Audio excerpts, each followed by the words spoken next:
पूर्वीय अर्थचिन्तनमा शब्दार्थ सम्बन्धी स्फोटवादी र अपोहवादी मान्यता। सुरुमा स्फोटवादी मान्यता। स्फोटवादले भाषिक सञ्चार वा सङ्केतको व्यापारको आधार एकाइ र त्यसबाट अर्थबोध कसरी हुन्छ भन्ने प्रक्रियाको व्याख्या गर्छ। औदुम्बरायणको मत खण्डन गर्दा निरुक्तकार यास्कले स्फोट शब्दको प्रयोग मात्र गरेका थिए।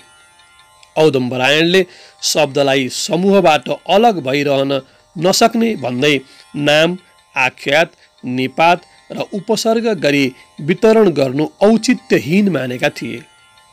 जब एउटा वाक्यमा प्रयोग भएका सम्पूर्ण शब्दहरूको समष्टिगत अर्थ निस्कन्छ भने छुट्टा छुट्टै शब्दलाई नाम, आख्यात, निपात आदि गरिएका छुट्टा छुट्टै वर्गको नाम दिनु औचित्यहीन भन्दै उनले आफ्नो मान्यता राखेका थिए। यास्कले सोको खण्डन गर्दै शब्दलाई सर्वव्यापी र शाश्वत छ, शब्द उच्चारणसँगै नाश पनि हुँदै जाने भए तापनि वचनद्वारा वर्ण र शब्दको सङ्केत पाइनाले पद विभाजन औचित्यपूर्ण मानेका थिए। पाणिनीय व्याकरणमा अवंग स्फोटायनस्य पनि स्फोटायनको उल्लेख छ। मतलब स्फोटायनले नै स्फोटवाद सुरु गरेको हुनसक्छ भन्ने मान्यता राखिन्छ। स्फोट शब्दका प्रथम प्रयोक्ता पतञ्जलि हुन्। महाभाष्यमा उनले स्फोटः शब्दः ध्वनिः शब्दगुणः भनेका छन्। उनका अनुसार शब्द तत्त्व नित्य हुन्छ, त्यही नित्यता नै स्फोट हो। ध्वनि र वर्ण त्यसका प्रकाशक मात्र हुन्। अर्थात् स्फोट रूप शब्द मनुष्य मस्तिष्कमा पहिले नै हुन्छ, त्यसलाई प्रकाशन गर्नको निमित्त मात्रै ध्वनि अथवा वर्ण चाहिने हुन्छ। अझै बुझ्ने गरी भन्नुपर्दा मनुष्यको मनमा रहेको घरको बिम्ब जो हो, घरको अर्थ, घर शब्दको अर्थ जो हो त्यो त मनभित्र हुन्छ, मस्तिष्कमा रहन्छ। त्यो मस्तिष्कमा रहेको घरको जो अर्थ छ, स्फोट शब्द भनेको त्यही नै हो। त्यसलाई बुझाउनको निमित्त कसैले घर भन्छन्, कसैले हाउस भन्छन्, कसैले होम भन्छन्, कसैले मेजो भन्छन्, कसैले गृह भन्छन्। यस्ता विभिन्न किसिमका शब्दहरू हुन्छन्। ती बुझाउने जो शब्दहरू बाहिर प्रकाशित हुन्छन् ती चाहिँ ध्वनिमा हुन्छन् अथवा वर्णमा हुन्छन्। तर यी जतिसुकै शब्दहरू भाषैपिछेका भए तापनि ती सबै शब्दले बुझाउने अर्थ भनेको जुन घर अर्थ हो त्यो चाहिँ मनुष्यको मस्तिष्कमा रहन्छ, हो त्यो नै स्फोट शब्द हो। र यो स्फोट रूप शब्द कानरूपी इन्द्रियद्वारा उपलब्ध हुन्छ, बुद्धिद्वारा ग्रहण हुन्छ र उच्चारणद्वारा यो प्रकाशित हुन्छ। शब्दलाई बुद्धिग्राह्य भनेर पतञ्जलिले एउटा कठिन समस्या समाधान गरे। उनी भन्छन् प्रत्येक पूर्ववर्ती ध्वनि, पहिला उच्चारण गरिसकिएको ध्वनि उच्चरित भइसकेपछि नाश भए पनि त्यसबाट एउटा संस्कार परम्परा बस्छ, बुद्धिमा एउटा परम्परा संस्कार बस्छ र जब शब्दको अन्तिम वर्ण उच्चरित हुन्छ तब पूर्ण परिपाक रूपमा अर्थरूप अथवा स्फोट रूप शब्दको ग्रहण हुन्छ।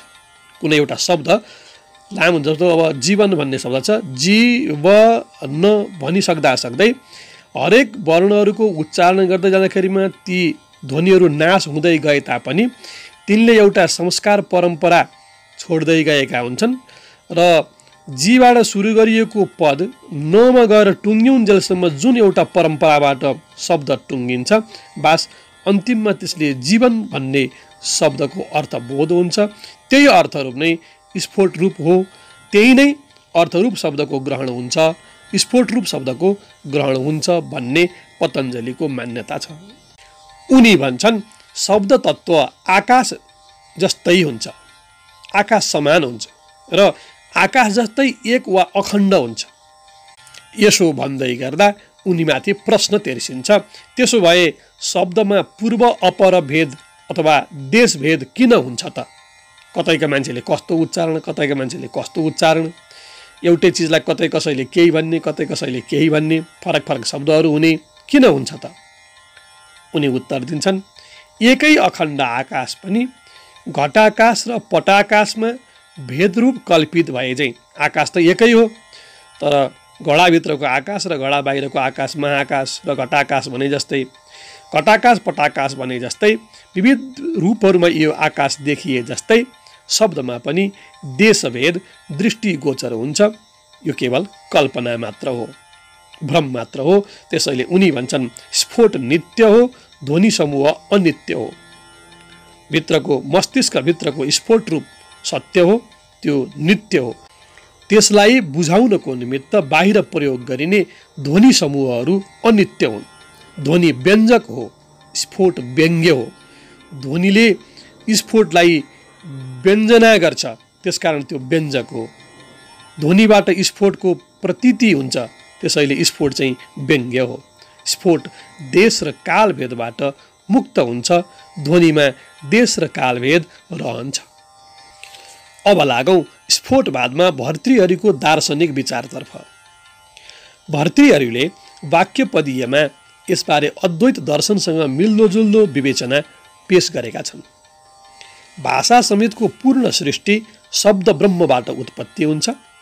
भाषा र भाषेतर सृष्टि, भाषेतर भन्नाले बाहिरका पदार्थ सृष्टिहरू, भाषाको सृष्टि र भाषेतर सृष्टि हेर्दा फरक प्रतीत भए पनि भाषा बोलीचालीमा छ, बाहिरका अरू यी वस्तुहरू अनेक किसिमका वस्तुहरू फरक छन् भाषाभन्दा। यो फरक भए तापनि अन्त्यमा सम्पूर्ण यो संसार शब्द ब्रह्ममा नै लय हुन्छन्, किनकि यी सबै उसैमा स्थित छन्। व्यवहारमा द्वैतता र परमार्थमा अद्वैतताको दर्शनलाई स्फोटवादमा उनले स्थापित गरी विवेचनाको गहिराई दिए। उनले आफ्नो वाक्यपदीय पुस्तकको सुरुमै भनेका छन्, अनादि निधनं ब्रह्म शब्दतत्त्वं यदक्षरं विवर्ततेऽर्थ भावेन प्रक्रिया जगतो यतः।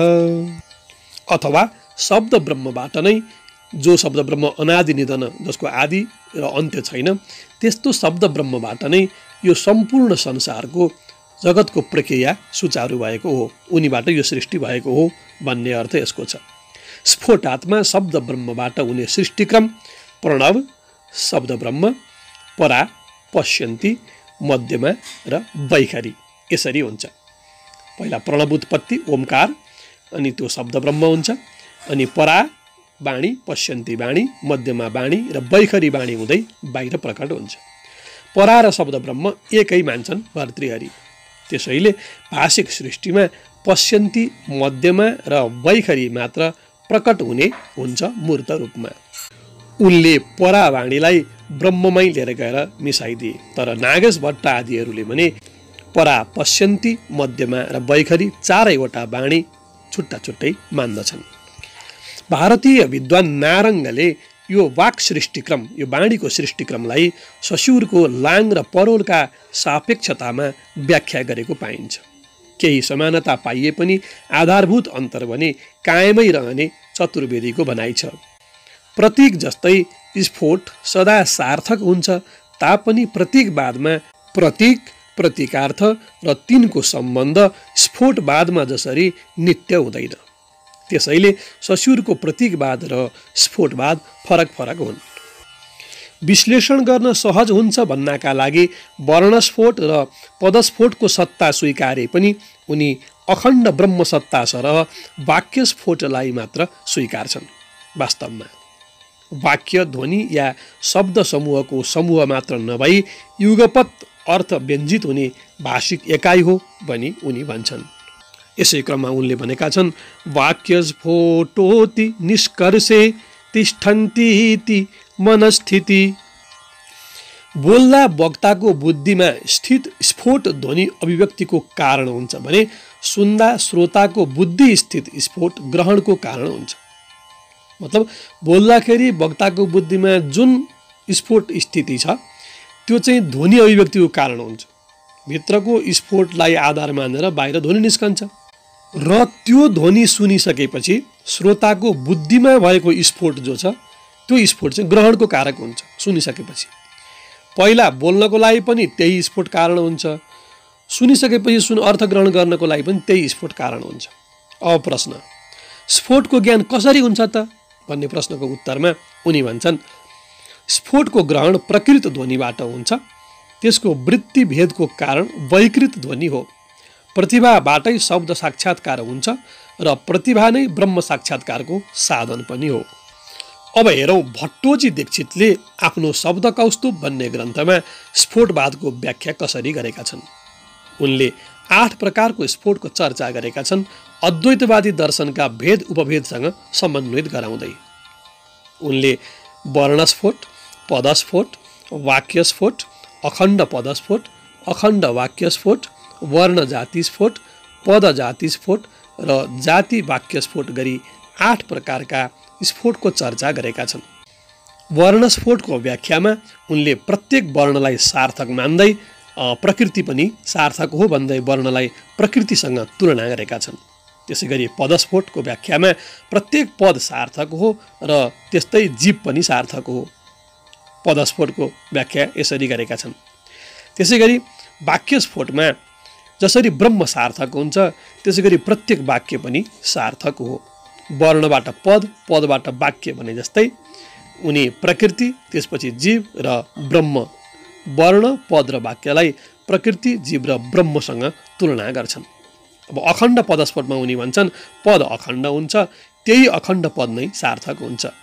त्यसैगरी जीवात्मा एकै हुन्छ, अखण्ड हुन्छ र त्यही नै के हुन्छ, सार्थक हुन्छ। अखण्ड वाक्यस्फोटको चर्चा गर्दै उनी भन्छन् जसरी ब्रह्म अखण्ड छ, एक छ, त्यही सार्थक छ, त्यसैगरी वाक्य पनि अखण्ड छ, त्यही अखण्ड वाक्य नै सार्थक छ। अब जाउँ वर्ण जाति स्फोटमा। उनी भन्छन् अनित्य प्रकृति सार्थक होइन, नित्य कारण प्रकृति सार्थक हो भन्ने जुन अद्वैतवादी दर्शन छ त्यसलाई उनी यता लिएर आएर जोड्छन् कि उनी भन्छन् व्यक्ति वर्ण सार्थक होइन, जाति वर्ण सार्थक हो। व्यक्ति वर्ण भनेको मनुष्य पछि उच्चारण गरिने वर्णहरू हुन्। थरीथरी त्यसका वर्णका शैली हुन सक्छन् उच्चारण गर्ने, तर जाति वर्ण भनेको सबैतिर एकै हुन्छ। कसैले कलाई ख जसरी उच्चारण गर्ला, कसैले कसरी उच्चारण गर्ला, मान्छे पछि क को उच्चारण फरक फरक भए तापनि वास्तवमा क चाहिँ एउटै छ। हो त्यो एउटै क चाहिँ जाति क हो र छुट्टा छुट्टै उच्चारण गरिएका क चाहिँ व्यक्ति क हो। पदजाति स्फोटको चर्चा गर्दै उनी भन्छन् अनित्य जीव सार्थक होइन, नित्य कारणभूत जीवात्मा सार्थक हो भनेर अद्वैतवादले भने जस्तै व्यक्ति पद पनि सार्थक होइन, जाति पद चाहिँ सार्थक हो भन्छन्। त्यसैगरी वाक्य जाति स्फोटको चर्चामा उनी भन्छन् निर्वचनीय ब्रह्म सार्थक होइन, अनिर्वचनीय नित्य र अखण्ड ब्रह्म सार्थक हो भनेर अद्वैतवादले भने जस्तै व्यक्तिरूपी वाक्य सार्थक होइन, जातिरूपी वाक्य सार्थक हो। उनी यसरी विभिन्न स्फोटका चर्चा गर्छन्। भट्टोजी दीक्षितका यी माथिका 8वटा सिद्धान्तहरू स्थूलबाट सूक्ष्मतिर बगेका छन्। वाक्य स्फोटलाई ब्रह्म जस्तै सत्य र सार्थक मानिएको छ। वैयाकरणहरूको पनि निष्कर्ष वाक्य स्फोट नै सत्य हो। व्यक्ति वाक्य असत्य र अनित्य भएकाले सार्थक होइन, जाति वाक्य सत्य र नित्य भएकाले त्यही नै सार्थक हो। अखण्ड, अविनाशी र अनिर्वचनीय पनि त्यही जाति वाक्य नै हो। यो थियो भट्टोजी दीक्षितको स्फोटवादको विवेचना।